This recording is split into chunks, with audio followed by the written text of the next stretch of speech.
We'll open our Bibles to Isaiah chapter 26 verse 3.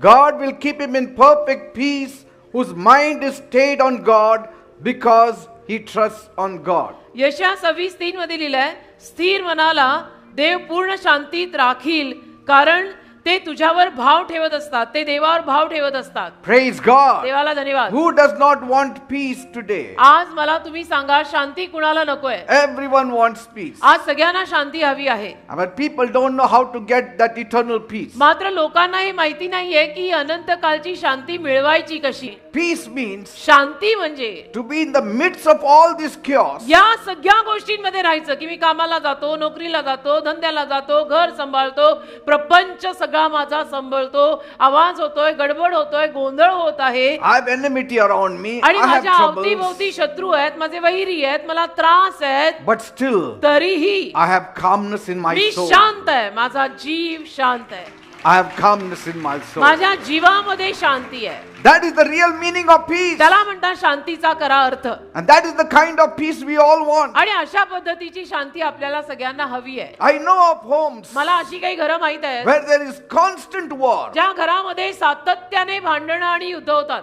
tension, सारखं tension असतं, words of poison, आणि सारखं त्या घरामध्ये विषाने भरलेले शब्द बोलले जातात, hatred, तिरस्कार, disturbance, मत्सर, विचलितपणा commotion, आणि गोंधळ, strain, काहीतरी दडपण, tension, काहीतरी टेन्शन, noise, काहीतरी आवाज, aches and pains and काहीतरी hurts. कल्लोळ, काहीतरी वेदना, यातना. That house needs the peace of God. असं जे काही घर आहे ना, त्या घराला देवाच्या शांतीची गरज आहे बरं का. Where there is faith, there is peace. जिथं देवावरचा विश्वास आहे, तिथे देवाकडची शांती आहे.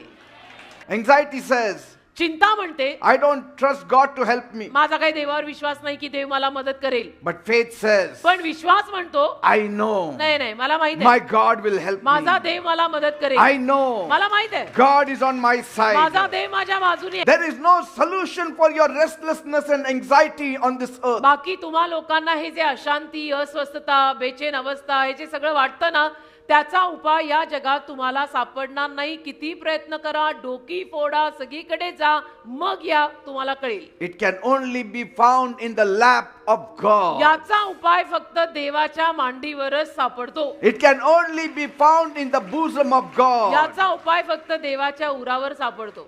All over the world, अख्ख्या जगात the people are struggling. आज लोकांचा संघर्ष सुरू आहे. They are struggling with conflicts, अख्ख्या जगातली माणसं वादिवाद, संघर्ष, डोकेफोड याच्यातच आहेत. struggling with fears and doubts and uncertainty. कोणाला ना कोणाला काही ना काही भीती वाटते, काही ना काही शंका कुशंका असतात, They all आणि need- अनिश्चितपणा असतो. उद्या काय होणार माहित नाही, नोकरी टिकणार का माहित नाही, कुणाला काहीच माहित नाही. They are all in need of inner peace. आणि सगळ्यांना आतमधल्या शांतीची सध्याला गरज आहे, अख्ख्या जगातल्या प्रत्येक माणसाला. Why did Jesus come? येशू या जगात का आले? To give you eternal peace. तुला अनंत कालची शांती द्यायला आले. Bible says बायबल म्हणतं, in Romans 5 verse 1, रोम करास 5वा अध्याय 1लं वचन, we can have peace with God only through Jesus Christ. आपल्याला देवासोबतची शांती केवळ येशू ख्रिस्ताद्वारेच मिळू शकते. And once friendship is made, आणि एकदा का आपण ती मैत्री केली, once you make friendship with God, एकदा का आपण देवाशी मैत्री केली, God will move on your behalf. देवाशी मैत्री झाली की देव आपल्या वतीनं काम करणार. Bible says बायबल म्हणतं, in Philippians 4 verse 8, फिलिप्पीचा 4था अध्याय 8वं वचन, be anxious for nothing, कुठल्याही गोष्टीविषयी चिंताक्रांत होऊ नका, but in everything by prayer and supplication let your request be made known unto तर God. प्रत्येक गोष्टीमध्ये प्रार्थना आणि विनंती करून देवाला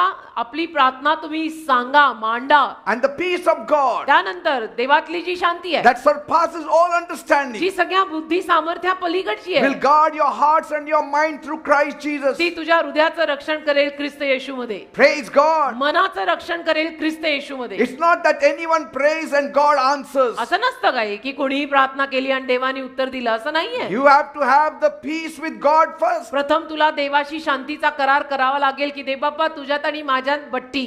Yes. मग You cannot be a friend with God देवाशी तोवर तुम्ही मित्र होऊ शकत नाही unless you accept the deal that God puts before you. जोर देवाने तुझ्या समोर ठेवलेला व्यवहार आणि करार तू मान्य करत नाही. What's the deal? काय आहे तो व्यवहार, तो करार? You have to give your heart to Jesus. तुला तुझं हृदय येशूंना द्यावं लागेल, हे डील आहे. And God will start helping you from now on. आणि मग आजपासून पुढे देव तुला सहाय्य करायला सुरुवात करेल. Praise God. तुझं हृदय देवाला दे, तुझं हृदय येशूला दे. आजपासून देव तुझ्या जीवनात काम करेल. You have to become a child of God. तुला देवाचं संतान बनावं लागेल. How can I become a child of God? बरं, देवाचं संतान मी कसं बनायचं? Bible says बायबलमध्ये लिहिलंय, in John 1 verse 12, योहानाचा पहिला अध्याय 12व वचन, all who received Jesus, ज्या सर्वांनी येशूंचा स्वीकार केला, all who believed in his name, ज्या सर्वांनी येशूंच्या नावावर विश्वास ठेवला, he gave them the right to become the children of त्या God. सर्वांना त्याने देवाची मुलं होण्याचा अधिकार आणि हक्क दिला. Praise God. देवाला धन्यवाद. Peace is knowing that you are saved. शांती म्हणजे हे जाणणं की माझं तारण झालेलं आहे. Peace is knowing that you will go to heaven. शांती म्हणजे हे जाणणं की मी स्वर्गात जाणार आहे. Peace is knowing that you got salvation. शांती म्हणजे हे जाणणं की मला मोक्ष मिळालेला आहे. And it is there for you the very moment you accept Jesus as your Lord and Savior. आणि ती देवाची शांती ज्या क्षणाला तुम्ही येशूंना आपला प्रभू आणि तारणारा म्हणून स्वीकाराल, त्या क्षणी तुम्हाला मिळेल. The moment you accept it, peace will start ज्या working. क्षणाला तुम्ही येशूंना स्वीकाराल, त्या क्षणाला तुम्हाला शांती मिळेल. Like if you drive a testing car, समजा तुम्ही एखादी टेस्ट ड्राईव्हला कार आणली.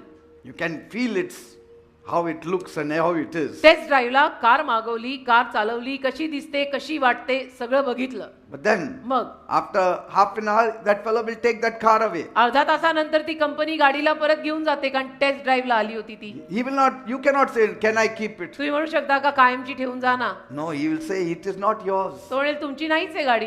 Only when it is yours, then you can do what you want. गाडी तुम्ही घेतली की मग ती गाडी तुम्हाला जे पाहिजे ती सर्व्हिस देईल. In the same way, तसंच आहे. Jesus paid the price for you. येशूंनी तुझ्यासाठी किंमत मोजली आहे. And if you accept it, आणि जर तू येशूंना घेतलं, then you no more remain a stranger to तर God. मग तू देवाला अनोळखी राहत नाही. तुला पाहिजे ती सर्व्हिस देव देईल. Praise God. Amen. All kind of service he will give you. सगळी तत्काल सेवा सुद्धा देव देईल, पण आधी Amen. देवाचा बंध खरा. Just accept Jesus and see what he does. येशूना स्वीकार आणि मग बघ येशू तुझ्या जीवनात काय करतात. Praise God. देवाला धन्यवाद.